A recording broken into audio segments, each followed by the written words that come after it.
Selamat pagi, Bapak Ibu yang dikasihi Tuhan. Kita berjumpa kembali dalam Gamaliel Morning Prayer, dan pagi ini kita sudah sampai di kitab 2 Tawarikh pasal 14. Ada 15 ayat, dipersilahkan. 2 Tawarikh 14.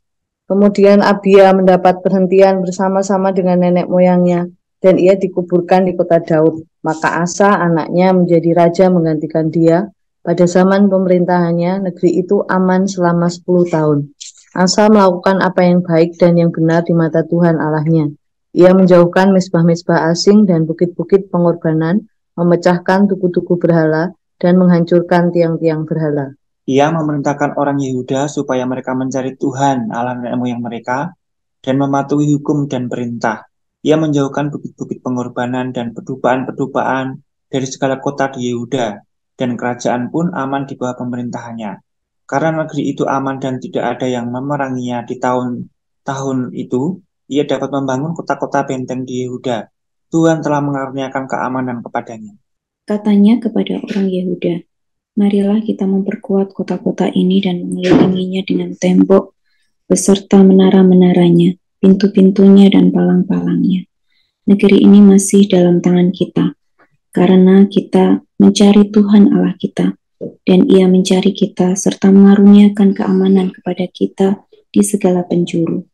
Maka mereka melaksanakan pembangunan itu dengan berhasil. Pasukan-pasukan Asa yang dari Yehuda jumlahnya 300.000 orang yang membawa perisai besar dan tombak, dan yang dari Benyamin jumlahnya 280.000 orang yang membawa perisai kecil sebagai pemanah. Mereka semua pahlawan-pahlawan yang gagah perkasa. Serah orang Ethiopia itu maju berperang melawan mereka dengan tentara sebanyak 1.000.000 orang dan 300 kereta. Ia sampai ke Maresa. Lalu Asa maju menghadapinya. Mereka mengatur barisan perangnya di lembah Zefata dekat Maresa. Kemudian Asa berseru pada Tuhan Allahnya, "Ya Tuhan, selain daripada Engkau tidak ada yang dapat menolong yang lemah terhadap yang kuat.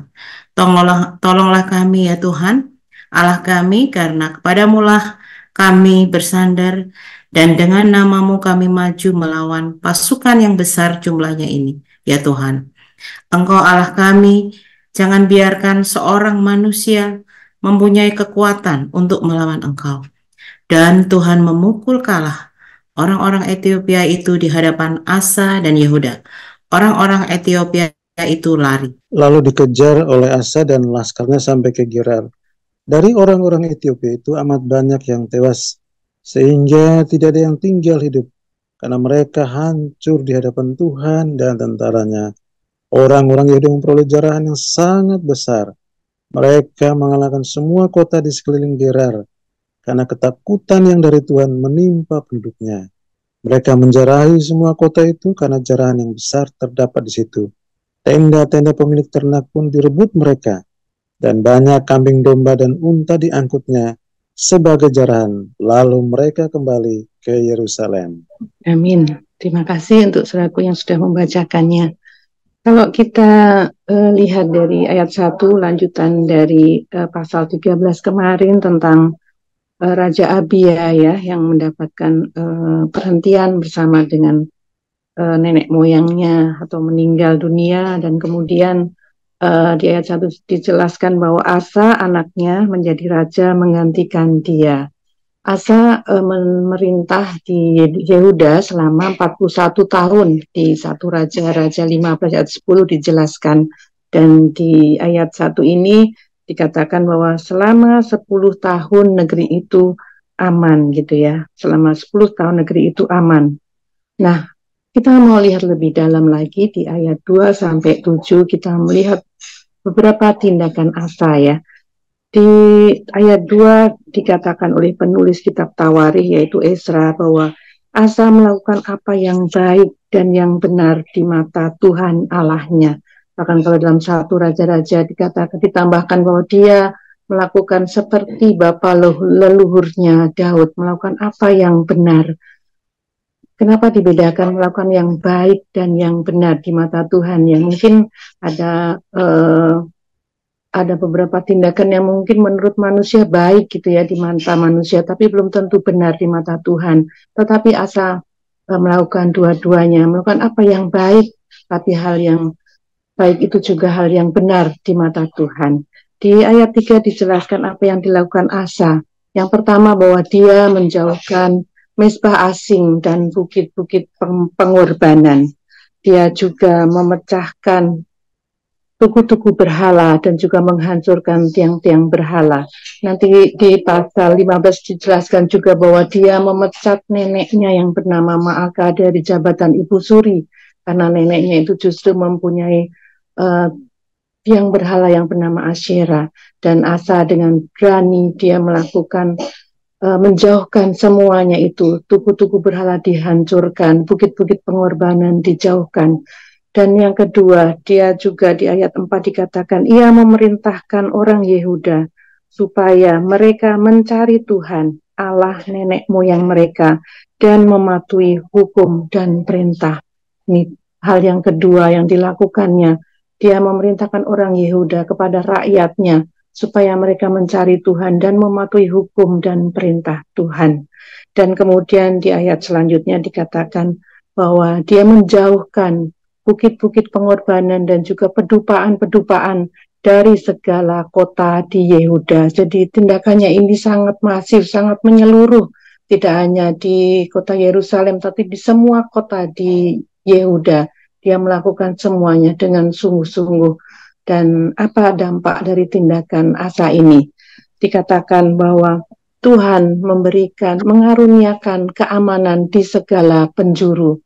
Karena tindakannya tadi yang berkenan kepada Allah, menjauhkan segala bukit pengorbanan, menghancurkan tiang-tiang berhala. Juga dia mengajak seluruh orang Yehuda, memerintahkan mereka untuk kembali mencari Tuhan.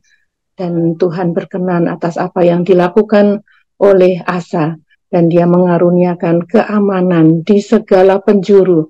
Mereka membangun kota-kota benteng, membangun menara-menara, dan pembangunan itu dikatakan berhasil karena Tuhan sendiri yang membuat berhasil. Maka mereka melaksanakan pembangunan itu dengan berhasil. Nah, inilah apa yang dilakukan oleh Asa sebagai seorang raja yang baik dan yang benar di mata Tuhan. Selanjutnya, setelah keadaan aman dan mereka tidak ada yang memerangi satupun, ternyata Tuhan mengizinkan ada satu tantangan yang harus dihadapi oleh Asa. Di ayat 9 ada Zerah, orang Ethiopia, yang maju berperang melawan mereka dengan tentara yang sebanyak 1.000.000 orang dengan 300 kereta gitu ya. Dan mereka menghadapi memerangi Asa. Dan kita tahu di ayat 8 disebutkan bahwa jumlah pasukan Asa jauh lebih sedikit dari orang-orang Yehuda, berjumlah 300.000 orang, dan dari suku Benyamin 280 orang.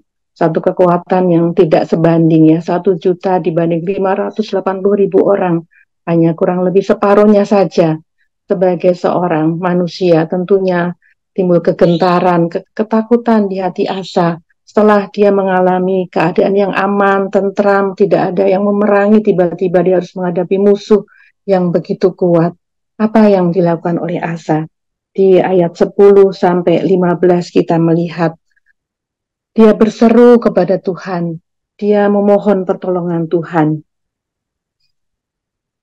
Di ayat 10 dikatakan Asa maju menghadapinya. Mereka mengatur barisan perangnya di lembah Zefata dekat Maresa.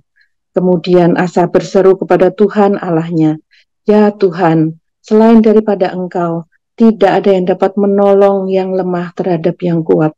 Tolonglah kami ya Tuhan Allah kami, karena kepadamulah kami bersandar, dan dengan namamu kami maju melawan pasukan yang besar jumlahnya ini. Ya Tuhan, Engkau Allah kami, jangan biarkan seorang manusia mempunyai kekuatan untuk melawan Engkau. Kita melihat di sini betapa Asa seorang yang rendah hati. Dia menyadari keterbatasannya. Dia tahu kekuatannya hanya sedikit sementara lawan begitu kuat.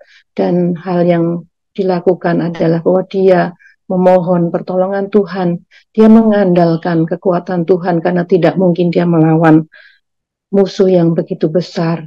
Dan inilah hal yang sangat dikehendaki oleh Tuhan, kerendahan hati dan sikap mengandalkan Tuhan karena dialah satu-satunya penolong kita. Dan apa yang dilakukan oleh Tuhan karena perbuatan Asa ini, maka Tuhan memukul kalah orang Ethiopia itu di hadapan Asa dan Yehuda. Orang-orang Ethiopia itu lari, lalu dikejar oleh Asa dan laskarnya sampai ke Gerar.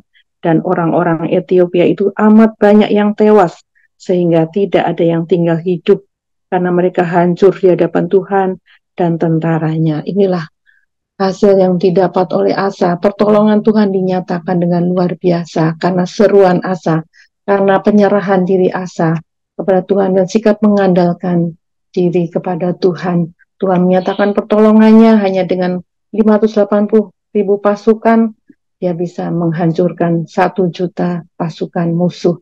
Dan kita melihat bahwa Allah tidak tinggal diam. Ketika anak-anaknya berseru, maka Tuhan yang akan mengambil tindakan, Tuhan yang akan turun tangan. Dan bukan hanya itu, bahwa telah mengalahkan pasukan Ethiopia, maka orang-orang Yehuda mendapatkan jarahan yang begitu besar. Berkat yang luar biasa Tuhan juga tambahkan kepada mereka.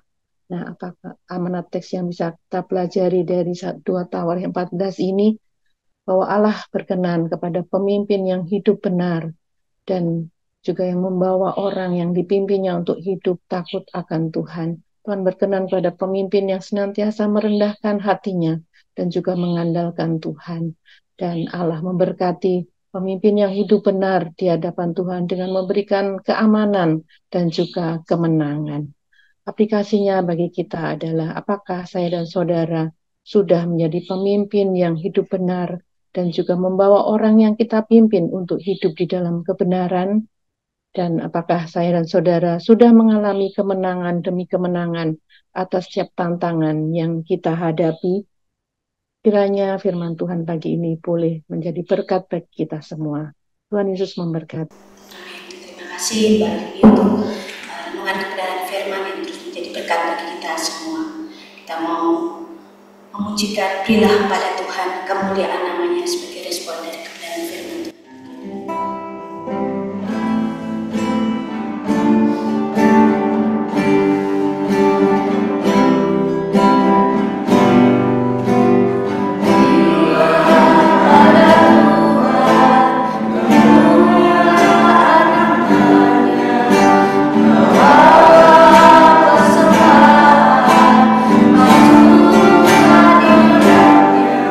Sujud kami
dari kebenaran firman Tuhan, mari kita bersama-sama berdoa dan mempercayai bahwa Tuhanlah yang mengurapi setiap kita, jika kita hidup sebagai pemimpin-pemimpin rohani yang memimpin di dalam kebenaran, serta membawa setiap orang-orang yang kita pimpin untuk terus hidup di dalam kebenaran. Dan biarlah Tuhan Allah yang memampukan kita untuk mengalami kemenangan demi kemenangan, untuk melewati setiap tantangan hidup kita. Mari kita berdoa bersama-sama untuk pokok doa ini.